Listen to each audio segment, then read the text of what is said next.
mystery writers. Welcome to Write a Killer Mystery, where we learn to make a good mystery great. My name is Zara Altair, and today we're going to talk about how to refine your creativity with your unique writer's voice. First, I want to thank my supporters on Patreon for their continued support. And if you would like to support this video series, there's a link in the description below to Patreon. Okay, why does your writing voice matter? You have something to say, your story, and you want to tell your story so your reader enjoys reading. And your writing voice creates a connection with your reader. For your reader, it's as though you were sitting next to them telling a story. They hear your voice. Your writer's voice is how you tell the story. The New York Times has a mentor group, and they described voice. I thought this was a great description. A writer's voice is the way his or her personality comes through on the page. It's via everything from word choice and sentence structure to tone and punctuation. So it's everything. It's the whole everything that you write, how you write. So your choices of sentence construction and length, the pauses, the vocabulary, and the tone all combine to create your writer's voice. And then genre impacts your voice choice. Genre and subgenres impact the voice you choose to tell the story. A mystery is a logical puzzle, but the way you tell the story adds emotional impact. The way you tell a young adult cozy mystery will differ from the way you tell an action-oriented story or a dark noir mystery. And the story of the YA cozy could be sassy and quick, while a hard-boiled detective might use longer sentences, philosophical thought, and stronger language. It's up to you. You decide the voice of the story, and the story voice must be evident on the first page and sustained throughout the story. Your voice is a promise to the reader. If they like the way you tell the story, the syntax, the vocabulary, the tone, the reader wants to continue with that voice. So your decision about the story's voice is a commitment to your style throughout the story. If you switch genres in another book, you may use a different style. But for now, your reader expects that the style they encounter at the beginning is going to carry through for the rest of the story. And your style is your style. You may enjoy reading Joyce Carol Oates, for example, but your writing style may be less philosophical and have shorter sentences. So what if you don't know your story voice? Choosing a voice is a combination of matching the style to the story and being able to continue a voice for the entire novel. As a beginning writer, voice can feel like this insubstantial quotient and you don't know how to solve. Your writer's voice emerges with experience, and the more you write, the stronger your voice becomes. If you're writing your first mystery novel, though, you want to cut to the chase and establish your voice and write this story. So today I thought we could look at an exercise to help you find your writer's voice. While you're developing your story outline, your plot, if you will, and your character Bible, you can also work on developing your writing voice.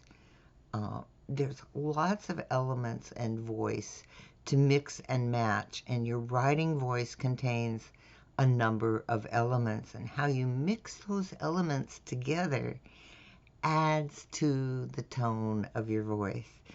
And let's look at the list, and as you look at the list, think of the elements you know you want, and the ones you know don't fit how you write, and the ones you can consider adding to the mix. So here are a few.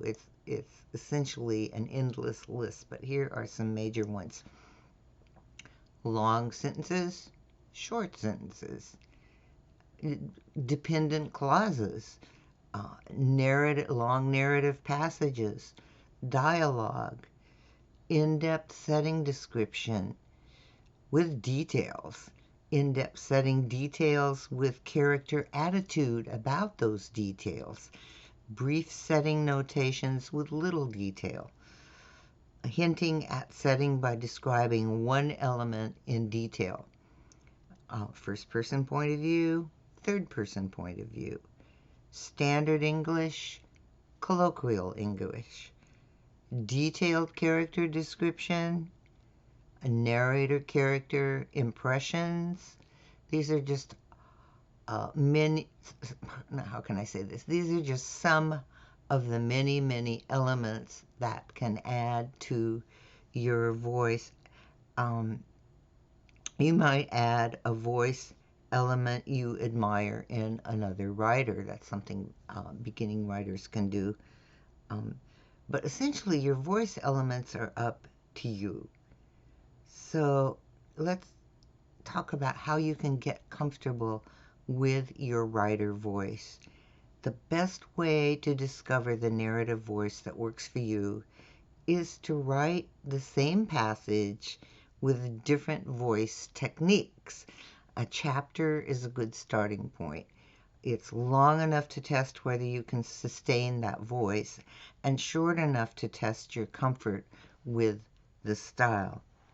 So choose a chapter, and with that chapter in mind, write your chapter in your protagonist's first-person point of view, and then write the entire chapter again in third-person point of view. And you'll find that as you do this, the elements are going to change. The elements in your style, in your voice, are going to change. So after you do that experiment, you evaluate that experiment. Which style felt more comfortable to write? Which style was more comfortable to take you from the beginning of that chapter to the end of the chapter? Because you want to be comfortable writing an entire novel in the voice you choose. It's really hard to write an entire novel in a voice that doesn't feel comfortable to you and doesn't flow out of your creativity. The elements of style that feel less comfortable, can you add some of those elements to your comfort style? You may not use them continually, but you can add them here and there in the novel. For example, if you choose third-person point of view, which is a very standard way of writing a mystery, your first-person voice may have more comments and attitudes from your character about the world around them. You can still add those when you're writing in third person. So if you really want to test yourself with your writer's voice, do the exercise again and mix in more style elements. On your first try, you may have overlooked elements you want to include, and this will happen when you write your manuscript. So your first edit can include elements you like that don't automatically flow when you're writing. So, for example, once you finish the manuscript, you realize that you haven't added a lot of your protagonist's sentiments about the people or the things in the world around them, and you want to add those attitudes and sentiments in your story. So there's something that when you go through your first edit pass, On your manuscript, you can be aware and keep adding those elements in because you feel they're important to the story, but they don't naturally flow out of you when you're writing. So that's how you can refine your author voice, your writer's voice, is you can really refine it when you go back into the editing phase. So through a combination of writing and testing and evaluating, you'll arrive at a writer's voice that suits you and your story. Just remember, your writer's voice connects readers to your story.